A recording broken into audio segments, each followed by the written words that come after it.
онцгой. Ариун бичээс нийгэмлэгийн сонсогчдод зориулсан хайрын дохио төслийн мэдээллийг танд хүргэж байна.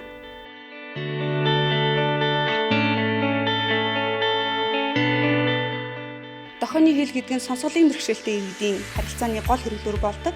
За тэдний дохионы сан, хилцүү, өгүүлбэр зүйн тогтсон өөрсдийн гэсэн дүрмтэй бие даасан нэг хил болон бүрдэлсэн байдаг.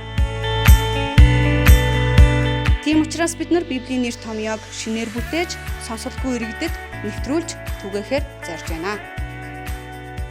За Монгол дохионы хил нь монгол хэл шиг олон зуун жилийн төгс хөгжил баялаг өв сан байхгүй боловч 40 гаруй жилийн өмнөөс сонсголын бэрхшээлтэй хүүхдүүдэд зориулсан ерөнхий боловсрол олгох тусгай сургууль байгуулагдсан. Тэр цагаас эхлээд монгол дохионы хил бүрэлдэн бий болох өндөр суурь тавигдсан гэж үздэг. Хайрын дохио төсөл маань нийт 3 зорилготой байгаа. За хамгийн ихний зорилго маань шинэ гэрээг бүхлээр нь дохионы ил рүү орчуулж видео хэлбэрт хүргүүлэх. Хоёрт нь Библийн нэр томьёог шинээр бүтээж сонсголгүй иргэдэд нэвтрүүлж түгээх. За гурав дахь буюу хамгийн сүүлийн зорилго маань Библийн дохионы илний тол бичгийг гаргахаар бид нар ажиллаж байна. Монгол Улсын засгийн газраас батлагдсан 1000 дохио, батлагдаагүй сонсголгүй иргэдийн өөрсдийн бүтээсэн 2000 дохион дотор тэд бие биетэйгээ харилцан ярьж ойлголцдог. Гэвч дээрх 3000 дохион дотор сайн мэдээ болон Христ итгэлийн суурь ойлголт бүхий үгнүүд байхгүй. Библийн дохионы хэлний тол бичгийг хийх болсон шалтгаан нь тол бичиггүйгээр дохионы хэл хөгжих боломжгүй маа.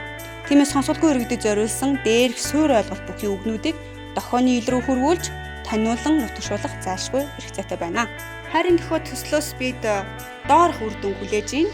Дохионы хэл дээрх Библийг гаргаснаар сонсголгүй хүмүүс өөрсдийн их хэл болох дохионы хэл дээр Бурхныг таньж мэдэх боломжтой болно. Монголын 21 аймагт байгаа бусад сонсголгүй хүмүүс Бурхны тухай сайн мэдээг тарааж Бурхныг хөвчлөх боломжтой болох юм аа.